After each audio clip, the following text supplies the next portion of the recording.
2, 5, 6, 7।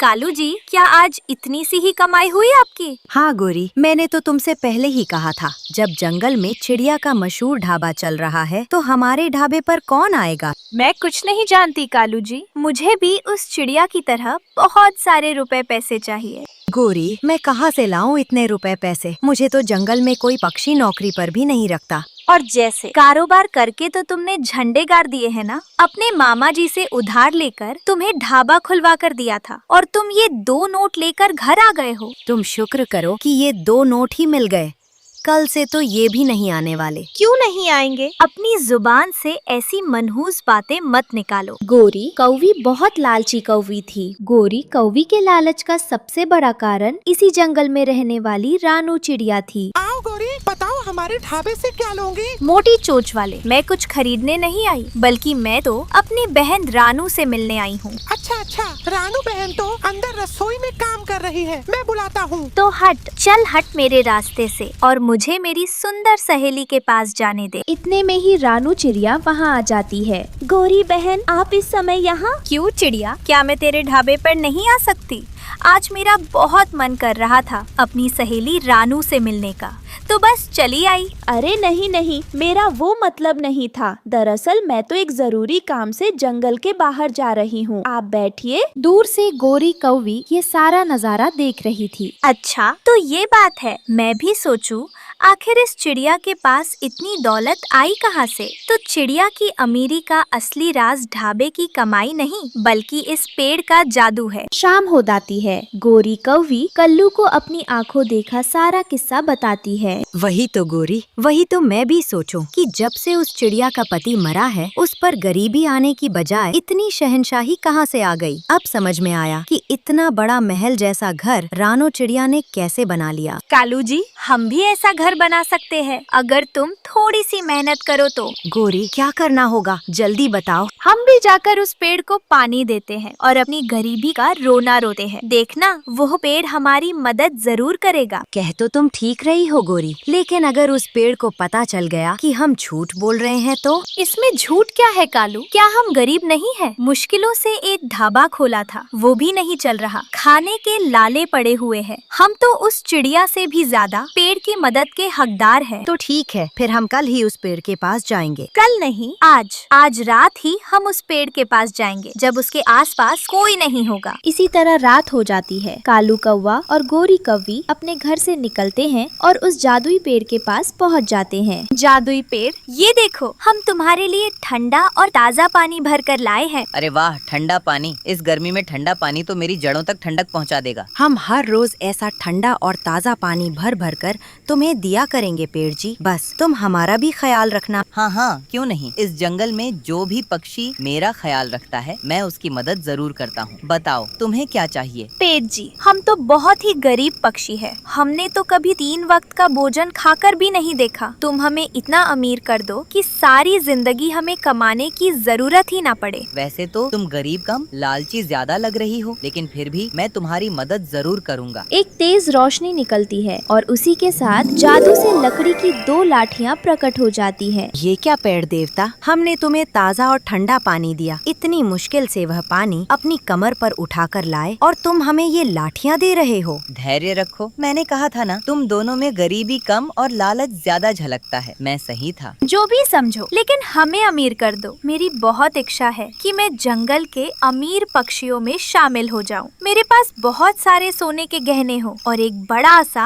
आलीशान घर हो। मिलेगा, सब मिलेगा। इन दोनों लकड़ियों में से एक लकड़ी को अपने घर के आंगन में या अपने घोंसले के नीचे जमीन में गाड़ देना। तुम जो चाहोगी तुम्हें वहीं मिल जाएगा, लेकिन याद रहे, सिर्फ एक ही लकड़ी गाड़नी है और दूसरी संभाल कर अपने घर में रखनी होगी। ये सुनकर कालू कौवा और गोरी कौवी बहुत खुश हो जाते हैं और दोनों लकड़ियाँ लेकर अपने घर की तरफ उड़ जाते हैं। थोड़ी ही देर में आसमान पर बादल छा जाते हैं और तेज बारिश शुरू हो जाती। अच्छा हुआ कि हम समय पर घर पहुंच गए, वरना इस बारिश बारिश में फंस जाते तो रात भर घर से बाहर रहना पड़ता। अब तो आराम से अपने घर में सोएंगे। कालू जी, अब भी तुम्हें सोने की पड़ी है। जल्दी से चलो, अपने घर के नीचे इस लकड़ी का जादू देखते हैं। मत करो गोरी, कल सुबह भी तो ये सब काम हो सकता है। अभी बारिश में करना जरूरी है क्या? हाँ हाँ, बहुत जरूरी है। तुम जल्दी से उठो और मेरे साथ चलो। दोनों कौवे बारिश में भीगते हुए सामने मैदान में आ जाते हैं। गोरी कौवी एक लकड़ी को जमीन में गाड़ देती है। जैसे ही लकड़ी जमीन के अंदर जाती है,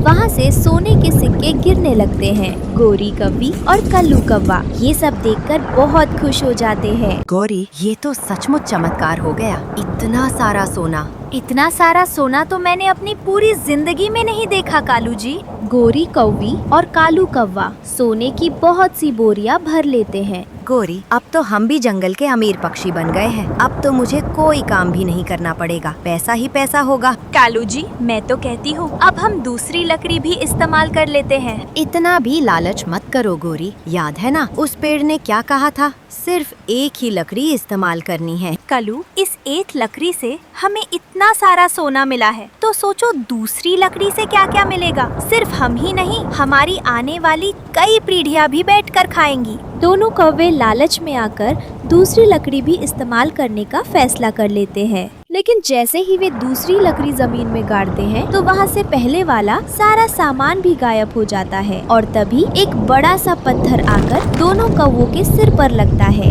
इस तरह दोनों कौवों को उनके लालच की सजा मिल जाती है। प्यारे दोस्तों, आपको ये जादुई कहानी कैसी लगी? हमें कमेंट्स में जरूर बताइए। क्या आप मेरी जुबानी और भी जादुई कहानियाँ सुनना चाहेंगे? अपनी राय जरूर दीजिए और अगर कहानी पसंद आई हो तो अपने दोस्तों के साथ शेयर करना मत भूलिए। आपका धन्यवाद। जंगल में बहुत तेज गर्मी का मौसम था। रानो चिड़िया सागर वाले जंगल में कुल्फी बेचती थी। कुल्फी ले लो कुल्फी, ठंडी ठंडी कुल्फी, खोए वाली स्वादिष्ट कुल्फी। जंगल के छोटे बड़े सभी पक्षी रानो की ठंडी और स्वादिष्ट खोए वाली कुल्फियाँ बहुत पसंद करते थे। म्याना का बेटा मीमी अभी बहुत छोटा था। उसे ठीक से उड़ना भी नहीं आता था। मम्मा, रानो आंटी कुल्फी लेकर आई है। मेरा कुल्फी खाने का बहुत मन कर रहा है। प्लीज मुझे कुल्फी खाने के लिए पैसे दे दीजिए। उस समय मायना बर्तन धो रही थी।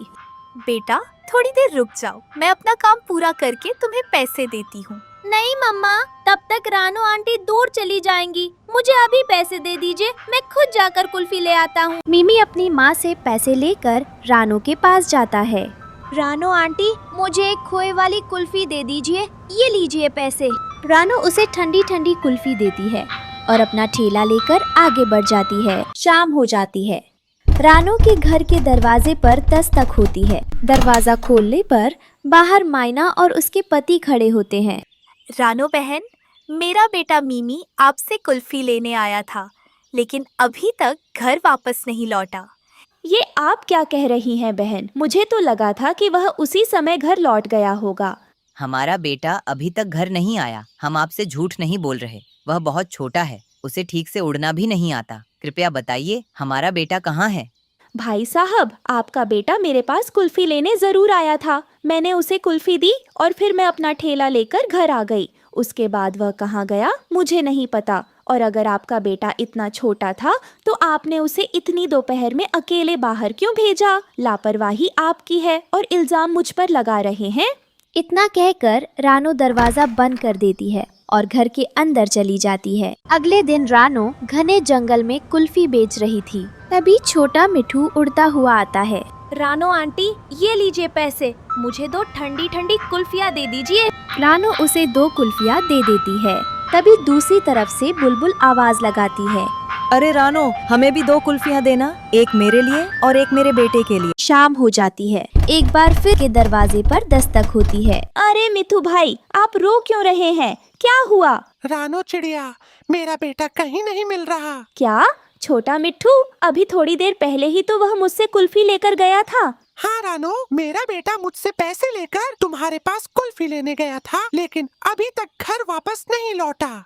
ये सुनकर रानो बहुत परेशान हो जाती है, क्योंकि कल बिल्कुल ऐसी ही घटना मायना के बेटे मिमी के साथ भी हुई थी। अगले दिन कबूतर का बेटा किकी और बुलबुल का बेटा छोटा बुलबुला भी गायब हो जाते हैं। जंगल के छोटे छोटे पक्षी एक एक करके अचानक कहाँ गायब हो रहे थे। किसी को कुछ भी समझ नहीं आ रहा था। जो भी बच्चा रानो के पास कुल्फी लेने जाता है वही जंगल से गायब हो जाता है। मुझे तो रानो पर ही शक है। जरूर इन बच्चों को गायब करने के पीछे उसी का हाथ है। नहीं नहीं, रानो ऐसा कभी नहीं कर सकती। मायना, तुम्हें जरूर कोई गलतफहमी हुई है। मुझे कोई गलतफहमी नहीं हुई। जिस दिन मैं अपने बेटे के बारे में पूछने रानो के घर गई थी, उसने मुझे बहुत खरी खोटी सुनाई और घर से निकाल दिया। और आप सबने भी देखा है कि जो भी बच्चा उससे कुल्फी लेने जाता है वही क्यों गायब हो जाता है। मायना बहन बिल्कुल सही कह रही हैं। मुझे भी लगता है कि इन सब के पीछे रानो ही है। उसी समय रानो अपने बच्चों को स्कूल से लेकर घर लौट रही होती है। रास्ते में वो जंगल के सभी पक्षियों को एक जगह इकट्ठा देखती है और उनके पास जाकर पूछती है, आप सब यहाँ क्यों इकट्ठा हुए हैं? सब ठीक तो है? जैसे तुम्हें तो कुछ पता ही नहीं है रानो। तुम ऐसे अनजान बन रही हो जैसे इस जंगल में रहती ही नहीं हो। अनजान कैसे नहीं बनेगी रानो? हमने कभी सोचा भी नहीं था कि तुम इतनी घटिया हरकत करोगी। हम सब पंख जोड़कर तुमसे विनती करते हैं, हमारे बच्चे हमें वापस कर दो। आप सब ये क्या कह रहे हैं? और मायना बहन, क्या आपका बेटा अभी तक नहीं मिला? वाह रानो, अनजान बनने की तो तुम बहुत अच्छी एक्टिंग कर रही हो। मायना के बेटे को गायब हुए आज दूसरा दिन है और आज न मेरा बेटा मिल रहा है न बुलबुल का। क्या कबूतर भाई, ये आप क्या कह रहे हैं? मुझे तो इस बारे में कुछ भी पता नहीं था। लो, फिर शुरू हो गया इस चालाक चिड़िया का नया नाटक। आप सब मेरी मम्मा को दोष क्यों दे रहे हैं? अगर आपके बच्चे नहीं मिल रहे तो इसमें मेरी मम्मा का क्या कसूर है? कसूर है, पूरा का पूरा कसूर तुम्हारी मम्मा का ही है। जो भी बच्चा तुम्हारी माँ से कुल्फी लेने जाता है वह कभी घर वापस नहीं आता, बल्कि पूरे जंगल में कहीं भी नहीं मिलता। रात हो जाती है। रानो परेशान होकर अपने घर में बैठी होती है।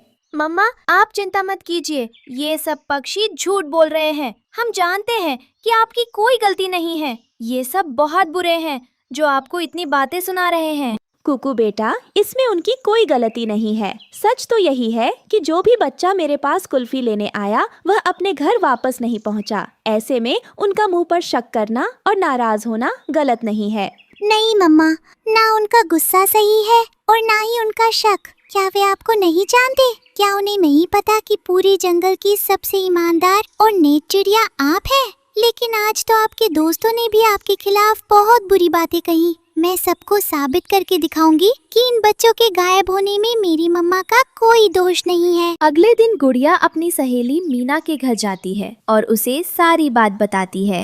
मीना, मैं तुम्हारे घर इसलिए आई हूँ क्योंकि मुझे इन सभी गायब हुए बच्चों के बारे में जानकारी चाहिए। इस काम में मुझे तुम्हारी मदद की जरूरत है। हाँ हाँ गुड़िया, मैं हर तरह से तुम्हारी मदद करने के लिए तैयार हूँ। इसके बाद दोनों सहेलियां घने जंगल की ओर निकल पड़ती हैं। यही वो जगह है जहाँ ज्यादातर बच्चों ने मेरी मम्मा से कुल्फी खरीदी थी और उसके बाद वे सभी गायब हो गए। मीना, तुम जाकर कहीं छिप जाओ। अगर कोई पक्षी सचमुच इन बच्चों का अपहरण कर रहा है तो वो मुझे भी जरूर पकड़ने आएगा। जैसे ही कोई मुझे लेकर जाए तुम तुरंत मेरी मम्मा और जंगल की बाकी बड़ी पक्षियों को बुला लाना। ठीक है कुटिया, तुम चिंता मत करो, मैं पास ही छिपकर सब पर नजर रखूंगी। मीना वहाँ से छिपने के लिए चली जाती है। कुछ ही देर बाद कोई रहस्यमयी पक्षी पीछे से आता है, गुड़िया को पकड़कर एक बड़ी झोली में डाल देता है और उसे लेकर उड़ जाता है। कलू कौवा उस झोली को लेकर जंगल की एक पुरानी गुफा की तरफ चला जाता है। दूर से ये सब देख रही मीना हैरान रह जाती है। अच्छा, तो ये सब कालू अंकल कर रहे थे। कलू, तुम हमारे बहुत वफादार साथी हो। इस बच्चों के अपहरण वाले धंधे में तुमने हमारी बहुत मदद की है और हम भी अपना वादा निभाएंगे। तुम्हें माला माल कर देंगे। इन सभी बच्चे पक्षियों को हम बहुत महंगे दामों में बेचेंगे और मुनाफे का 50% तुम्हें देंगे। सलामत रहे मेरे उल्लू सरदार। जंगल में अब सिर्फ 2-3 छोटे पक्षी और बचे हैं। मैं उन्हें भी कल तक पकड़कर ले आऊंगा। उसके बाद आप इन सभी बच्चों को महंगे दामों में बेच देना। गुफा के अंदर सभी बच्चे डरे सहमे बैठे हुए थे, लेकिन गुड़िया तो खुद इस साजिश का पर्दाफाश करने के लिए वहाँ आई थी। उल्लू अंकल, बच्चों को बेचकर पैसा कमाने का आपका सपना कभी पूरा नहीं होगा, क्योंकि मैं ऐसा होने ही नहीं दूंगी। हा हा हा हा, मुझे ऐसे अकड़ दिखाने वाले मगर बेबस पक्षी बहुत पसंद है। कौन हो तुम, छोटी चिड़िया? सरदार, ये गुड़िया है, रानो चिड़िया की बेटी। इसके तेवर देखकर ही समझ गया था कि ये उसी बहादुर रानो की बेटी होगी। कुछ ही पलों में पुलिस की गाड़ियों के सायरन की आवाज गूंजने लगती है। कालू, पुलिस यहाँ कैसे पहुँच गई? उन्हें इस गुफा का पता कैसे चला? कहीं किसी पक्षी ने तुम्हें देख तो नहीं लिया? याहू, अब आएगा मजा। अब होगी आप सबकी टाइम टाइम फिश। गुफा के बाहर जंगल के सभी बड़े पक्षी इकट्ठा हो चुके थे। सबसे पहले सभी पक्षी मिलकर कालू कौवे की खूब पिटाई करते हैं। गुस्से में उसे इतना मारते हैं कि उसकी पूंछ के पंख तक टूट जाते हैं। तभी पुलिस बीच में आकर उन्हें रोकती है। बस कीजिए, अब आगे की कार्रवाई हम करेंगे। रानो, हमें माफ कर दो। हमने बिना किसी सबूत के तुम पर शक किया। हमारे दिमाग में यह बात ही नहीं आई कि हमारे जंगल में कालू जैसे निर्दयी पक्षी भी हो सकते हैं जो मासूम बच्चों का किडनैप करते हैं। मेरे दोस्तों, मुझे आप सबसे कोई शिकायत नहीं है, लेकिन आज मुझे अपनी बेटी गुड़िया पर बहुत गर्व है। उसने अपनी जान जोखिम में डालकर अपने सभी साथी बच्चों की जान बचाई है। सच कहा रानू, आपकी बेटी सचमुच बहुत बहादुर है। सिर्फ मैं ही नहीं, मेरी सबसे अच्छी दोस्त मीना भी बहुत बहादुर है। अगर वो सही समय पर सबको खबर ना देती तो हम सबको बचाना मुश्किल हो जाता। प्यारे दोस्तों, आपको गुड़िया की ये बहादुरी भरी कहानी कैसी लगी? हमें कमेंट करके जरूर बताइए। अगर कहानी पसंद आई हो तो इसे लाइक करें, अपने दोस्तों के साथ शेयर करें और हमारे चैनल को सब्सक्राइब करना बिल्कुल मत भूलिए। धन्यवाद।